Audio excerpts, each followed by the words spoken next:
Hi అండి. Welcome to AHA classes in Telangana. నేను last వీడియోలో చెప్పినట్లుగా మనం పేపర్ 2 వెటర్నరీకి సంబంధించి chapter wise question to answer అనేది డిస్కస్ చేసుకుందామండి. చాప్టర్ 1 వచ్చేసి పశువుల అంతర్నిర్మాణ శాస్త్రం మరియు శరీర ధర్మశాస్త్రం. ఫస్ట్ క్వశ్చన్ వచ్చేసి శరీరంలోని వివిధ భాగాల నిర్మాణాల గూర్చి తెలుపునది. తెలిపేదాన్ని ఏమంటారు అంటే అంతర్నిర్మాణ శాస్త్రం, అనాటమీ అంటారు. వివిధ భాగాలు అవి పనిచేయు విధానాల గూర్చి తెలుపునది శరీర ధర్మశాస్త్రం, ఫిజియాలజీ. అవయవాలు ఎన్ని రకాలు? అవయవాలు 2 రకాలు, బాహ్య అవయవాలు, అంతర అవయవాలు. బాహ్య అవయవాలు అనగానేమి? ముందు కాళ్ళు, వెనుక కాళ్ళు, తల, మెడ, కళ్ళు మొదలగునవి. అంతర అవయవాలు అనగానేమి? గుండె, ఊపిరితిత్తులు, ప్రేగులు, కాలేయం మొదలగునవి.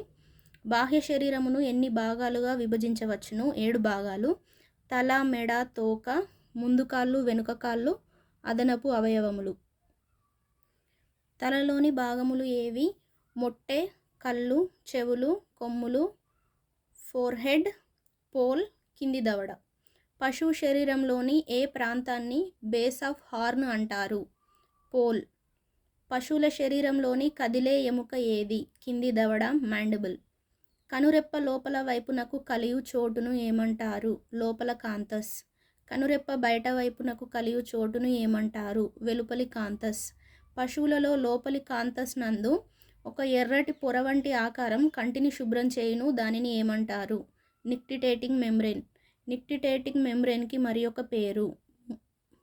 3వ కనురెప్ప, థర్డ్ ఐలిడ్. కనుగుడ్డు నందు తెల్లని భాగమును ఏమంటారు? స్కీర్ల. కనుగుడ్డు నందు నల్లని భాగమును ఏమంటారు? కార్నియా. పశువుల చెవిలో ఎన్ని భాగాలు కలవు? 3 భాగాలు. బాహ్య చెవి, ఎక్స్టర్నల్ ఇయర్, మధ్య చెవి, మిడిల్ ఇయర్, అంతర చెవి, ఇంటర్నల్ ఇయర్. పుర్రె, స్కల్ను ఎన్ని భాగాలుగా విభజించవచ్చు? 2 భాగాలు.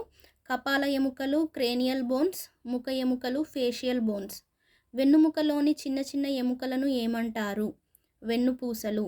వెన్నుముకకు మరి ఒక పేరు ఏమిటి? కశేరు దండము, వర్టిబ్రల్ కాలం. పశువులలో మెడ భాగాన్ని ఏమంటారు? కాడి ప్రాంతము, యోక్ ప్లేస్. లిగమెంటం నూకై అనగానేమి? మెడ యొక్క కింది భాగమును లిగమెంటం నూకై అంటారు, లేదా తల నుండి థొరాసిక్ వర్టిబ్రే మధ్య ఉన్న ప్రదేశాన్ని లిగమెంటం నూకై అంటారు. జుగులార్ సిరా లేదా జుగులార్ వెయిన్ లేదా జుగులార్ ఫరో అనగానేమి అనగా అధిక రక్త ప్రసరణ కలిగిన నాడి. ట్రేకియా దేనికి ఉపయోగపడుతుంది? శ్వాసక్రియ, రెస్పిరేషన్. గంగడోలు, డ్యూలాప్ ఏ ప్రాంతంలో ఉంటుంది? జౌలు ప్రాంతం నుండి బ్రిస్కెట్ ప్రాంతం వరకు వ్యాపించి ఉన్న చర్మమును డ్యూలాప్, గంగడోలు అంటారు. మెడ వెన్నుపూసలు, సర్వికల్ వర్టిబ్రే ఎన్ని జతలు ఉంటాయి? 7 జతలు. వక్షీయ వెన్నుపూసలు, థొరాసిక్ వర్టిబ్రే ఎన్ని ఉంటాయి? 13 జతలు.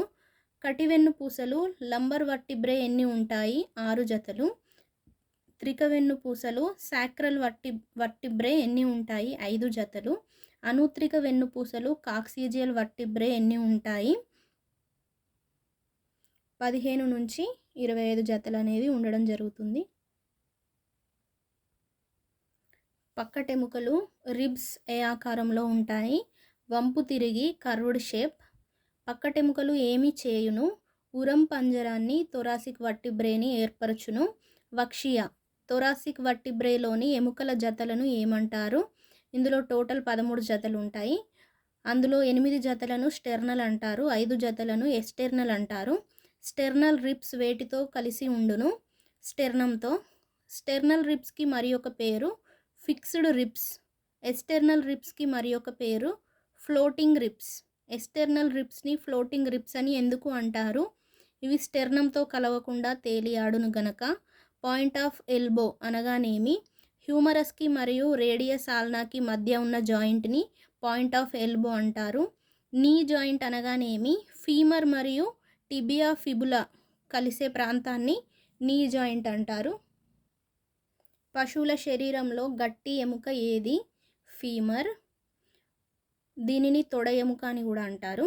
భుజము కీల, షోల్డర్ జాయింట్ ఎక్కడ ఉంటుంది? స్కాపులాకి మరియు హ్యూమరస్కి మధ్య ఉండే జాయింట్ని షోల్డర్ జాయింట్ అంటారు.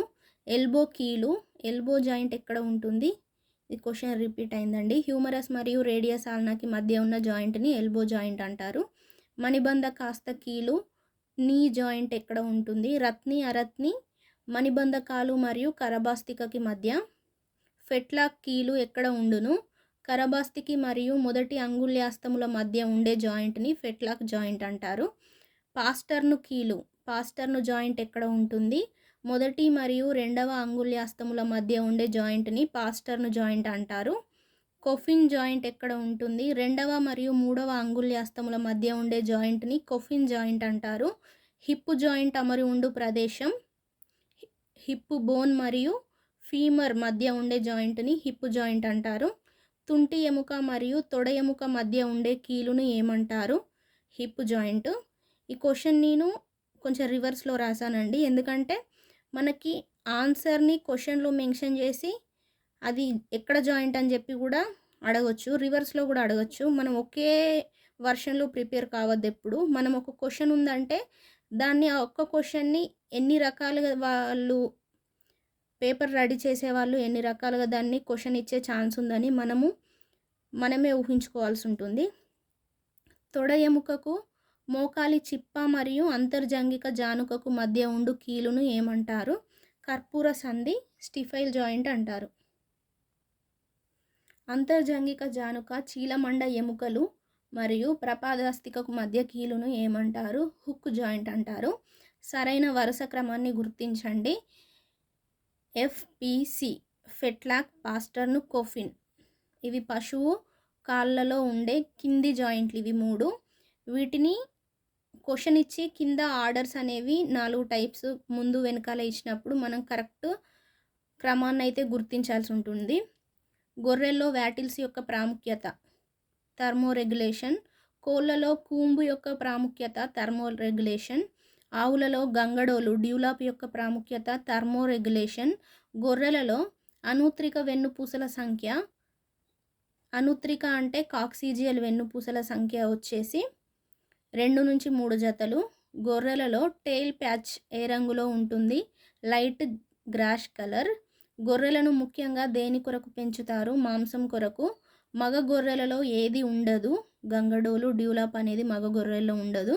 చిన్న గొర్రె పిల్లను ఏమంటారు? ల్యాంబ్. గొర్రెలలో తోక కింద ఎలా ఉంటుంది? గొర్రెలలో తోక ఎలా ఉంటుంది? క్రిందకి. మేకలలో తోక ఎలా ఉంటుంది? పైకి. గొర్రె మరియు మేక మాంసాన్ని ఎలా గుర్తిస్తారు? తోకను బట్టి. స్నోట్ ఏ జంతువులలో కనిపిస్తుంది? పందుల్లో. పంది యొక్క వెనుక భాగాన్ని ఏమంటారు? హ్యామ్. బాగా డిమాండ్ ఉన్న పంది యొక్క భాగం ఏది? హ్యామ్. పంది యొక్క అనూత్రిక వెన్నుపూసల సంఖ్య, కాక్సిజల్ వర్టిబ్రే యొక్క సంఖ్య 6 నుంచి 7 జతలు. పశువులలో ముందు కాళ్ళను ఏమంటారు? 4 లిమ్స్. పశువులలో వెనుక కాళ్ళని ఏమంటారు? హైండ్ లిమ్స్ అంటారు. నిక్టిటేటింగ్ మెంబ్రేన్ యొక్క విధి, దాని యొక్క పని ఏంటంటే కంటిలోని దుమ్ముని బయటకు పంపిస్తుంది. మెడ వెన్ను పూసలలోని మొదటి జాయింట్ని ఏమంటారు? ఇందాక మనం చెప్పుకున్నాం కదండి, మెడ వెన్ను పూసలు సర్వికల్ వర్టిబ్రే వచ్చేసి మనకు 7 ఉంటాయండి. అందులో మొదటి జాయింట్ని అట్లాస్ జాయింట్ అంటారు. మెడ వెన్ను పూసలలోని రెండవ జాయింట్ని ఏమంటారు అంటే ఆక్సిస్ జాయింట్ అంటారు. పెల్విక్ బోన్ ఎలా ఏర్పడుతుంది అంటే ఈలియం, ఇస్థులస్, ప్యూబిస్ కలయిక వలన పెల్విక్ బోన్ అనేది ఏర్పడడం జరుగుతుందండి. పశువుల శరీరంలో గట్టి భాగం ఏది అంటే టీత్ అండి. స్కాపులాకి మరొక పేరు భుజఫలకం. స్కాపులా యొక్క బోన్ని ఏమంటారు అంటే పాయింట్ ఆఫ్ షోల్డర్ అంటారు. గొర్రెలలో మెడ దగ్గర ప్రాంతాన్ని ఏమంటారు అంటే మనే అంటారు. థర్మోరెగ్యులేషన్ దేనికి ఉపయోగపడుతుంది అంటే వాతావరణంలో ఉష్ణోగ్రత పెరిగినప్పుడు ఉపయోగపడుతుంది. పశువుల శరీరంలో ఎన్ని కుహరములు ఉంటాయి? 5 కుహరాలు ఉంటాయి పశువుల శరీరంలో. ఉరం కుహరము థొరాసిక్ క్యావిటీ, ఉదర కుహరము అబ్డామినల్ క్యావిటీ, కటి కుహరము పెల్విక్ క్యావిటీ, కపాల కుహరము క్రేనియల్ క్యావిటీ, నాసికా కుహరము నాజల్ క్యావిటీ. ఉరం కుహరంలో ఉండు అవయవములు ఏవి అనగా, ఉరం కుహరం అనగా మనకు ఈ చెస్ట్ ప్లేస్ అండి. అందులో ఏమేమి అవయవాలు ఉంటాయి పశువుల్లో చూసుకున్నట్లయితే ఊపిరితిత్తులు మరియు గుండె అనేవి ఉరం కుహరంలో ఉండడం జరుగుతుంది. అలాగే ఉదర కుహరం అబ్డామినల్ క్యావిటీలో ఉండు అవయవములు ఏవి అంటే జీర్ణాశయం, పెద్ద పేగులు, చిన్న పేగులు, కాలేయం, క్లోమము, ప్లీహము, పిత్తాశయం, మూత్రపిండాలు. కటికుహరం పెల్విక్ క్యావిటీలో ఉండు అవయవాలు ఏవి అంటే జననేంద్రియ వ్యవస్థ అనేది పెల్విక్ క్యావిటీలో ఉండడం జరుగుతుంది. కపాల కుహరంలో ఉండు అవయవములు ఏవి అనగా మెదడు. నాసికా కుహరంలో ఉండు అవయవములు ఏవి అనగా నాడీ వ్యవస్థ. పశు శరీరంలోని వివిధ వ్యవస్థలు జీర్ణ వ్యవస్థ, డైజెస్టివ్ సిస్టమ్, రక్త ప్రసరణ వ్యవస్థ, సర్క్యులేటరీ సిస్టమ్, శ్వాసకోశ వ్యవస్థ, రెస్పిరేటరీ సిస్టమ్, నాడీ వ్యవస్థ, నర్వస్ సిస్టమ్, మూత్రాశయ వ్యవస్థ, యూరినరీ సిస్టమ్, పొదుగు నిర్మాణము, అడర్, ఆడపశు జననేంద్రియ వ్యవస్థ, ఫీమేల్ రిప్రొడక్టివ్ సిస్టమ్, మగ పశువు జననేంద్రియ వ్యవస్థ, మేల్ రిప్రొడక్టివ్ సిస్టమ్. జీర్ణ వ్యవస్థలోని భాగములు ఏవి? పశువుల యొక్క జీర్ణ వ్యవస్థ 4 భాగాలను కలిగి ఉంటుంది. అందులో రుమెన్, ఓమోజమ్, అబోమేజమ్, రెటికులం. పశువు జీర్ణ వ్యవస్థలో అతిపెద్ద భాగం ఏది అంటే రుమెన్ అనేది అతిపెద్ద భాగం పశువుల జీర్ణ వ్యవస్థలో. రూమెన్ యొక్క pH వాల్యూ ఎంత అంటే 6.5 to 7 అండి. పశువు జీర్ణ వ్యవస్థలోని ఏ భాగాన్ని తేనె తుట్టే హనీకోంబ్ అని అంటారు అంటే రెటికులంని హనీకోంబ్ అంటారండి. ఓమోజమ్ pH వాల్యూ ఎంత అంటే 2.5 to 3 అండి. అబోమేజమ్ pH విలువ ఎంత అంటే 2.5 to 3. పశువు చిన్న ప్రేగులోని భాగాలు ఏవి?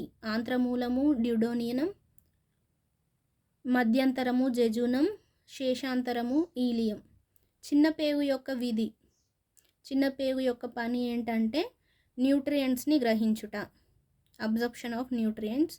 పశువు యొక్క పెద్ద పేగులోని భాగాలు ఏవి అంటే అందనాళము, సీకం, బృహద్దాంతము, కోలన్, పాయువు, రెక్టం. పెద్ద పేగు యొక్క విధి, పెద్ద పేగు యొక్క పని ఏంటి అంటే నీటిని గ్రహించుట, అబ్జర్ప్షన్ ఆఫ్ వాటర్. రక్తము ఏ రూపంలో ఉండే కణజాలము అంటే రక్తం అనేది ద్రవ రూపంలో ఉండే కణజాలం. రక్తాన్ని ఏమంటారు అంటే కణజాలం అంటారు రక్తాన్ని. బ్లడ్లో ఉన్న లిక్విడ్ కంటెంట్ని ఏమంటారు అంటే ప్లాస్మా అంటారు. రక్త కణాలు ఎన్ని రకాలు? 3 రకాలు.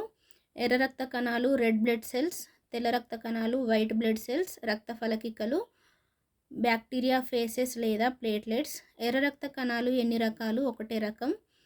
తెల్ల రక్త కణాలు ఎన్ని రకాలు? 5 రకాలు. Neutrophils, basophils, lymphocytes, eosinophils, monocytes. ఎర్ర రక్త కణాలు ఏ ఆకారంలో ఉంటాయి అంటే ద్విపుటాకారంలో ఉంటాయి. ఎర్ర రక్త కణాల్లో ఏమి ఉండదు అంటే కేంద్రకం అనేది ఉండదు. కింది వాటిలో వేటి ఆర్బీసీలో కేంద్రకం ఉంటుంది అంటే పక్షులు, ఒంటెలు, లామాలలో వాటి యొక్క ఎర్ర రక్త కణాల్లో ఆర్బీసీ అనేది ఉండడం జరుగుతుంది. వాటిలో ఉండే ఆర్బీసీని న్యూక్లియర్ ఆర్బీసీ అని అంటారు. ఆర్బీసీ యొక్క జీవితకాలం ఎంత అంటే ఎర్ర రక్త కణాల యొక్క జీవితకాలం ఎంత అంటే 120 రోజులు. పశువుల్లో హీమోగ్లోబిన్ ఎంత ఉంటుంది అంటే 9 గ్రాములు అనేది ఉండడం జరుగుతుంది. పశువు చనిపోయిన తర్వాత ప్లీహము నందు ఏమి జరుగును? విచ్ఛిన్నమగును. ఏది ఉండడం వలన రక్తం ఎర్రగా ఉంటుంది? హీమోగ్లోబిన్ ఉండడం వలన రక్తం అనేది ఎర్రగా ఉండడం జరుగుతుంది.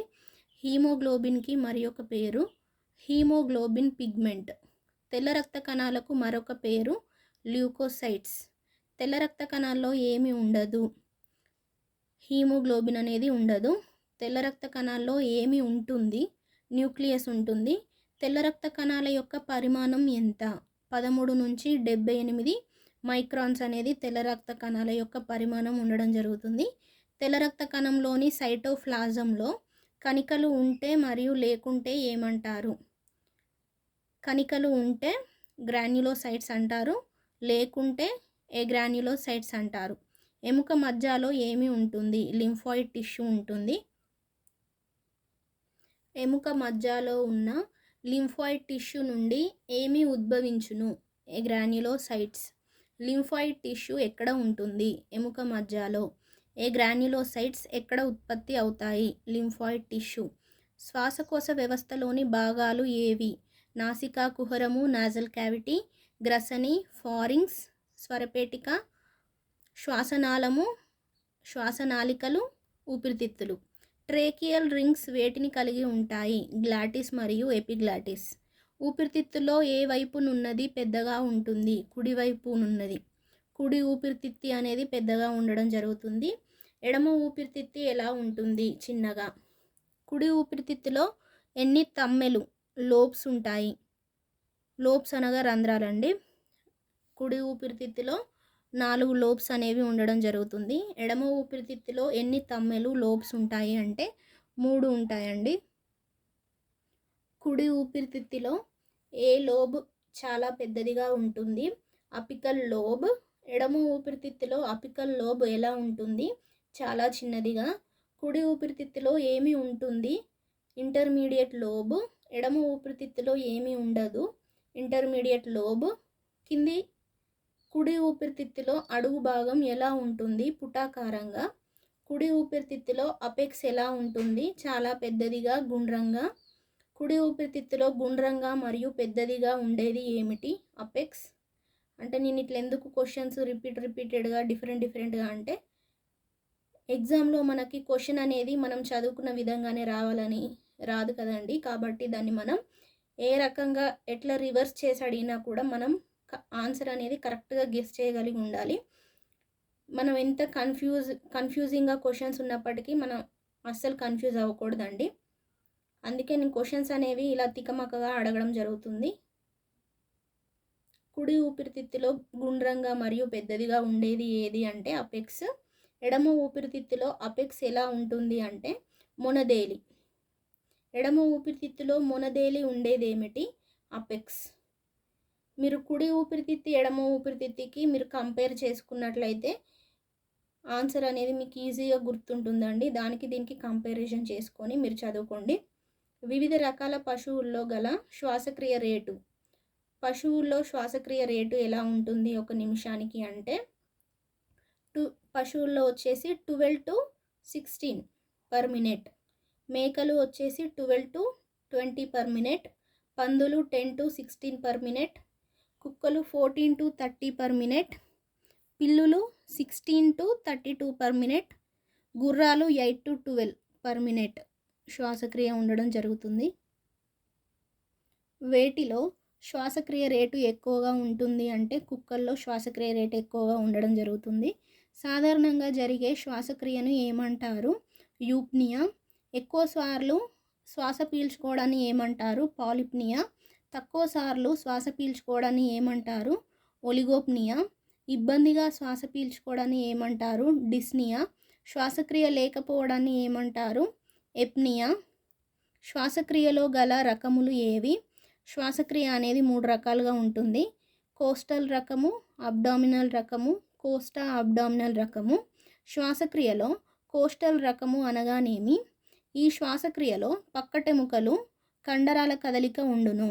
శ్వాసక్రియలో కోస్టల్ రకానికి ఉదాహరణ కుక్క మరియు పిల్లుల్లో మనం కోస్టల్ రకమైన శ్వాసక్రియనైతే చూస్తాము. శ్వాసక్రియలో అబ్డామినల్ రకము అనగానేమి అంటే ఇందులో ఉదర కండరాల కదలిక ఎక్కువగా ఉంటుంది. ఎగ్జాంపుల్ ఆవులు, గేదెలు, మేకలు. ఓకేనండి, మనం చాప్టర్ 1కి సంబంధించి రిమైనింగ్ క్వశ్చన్స్ నెక్స్ట్ వీడియోలో చూసుకుందాం.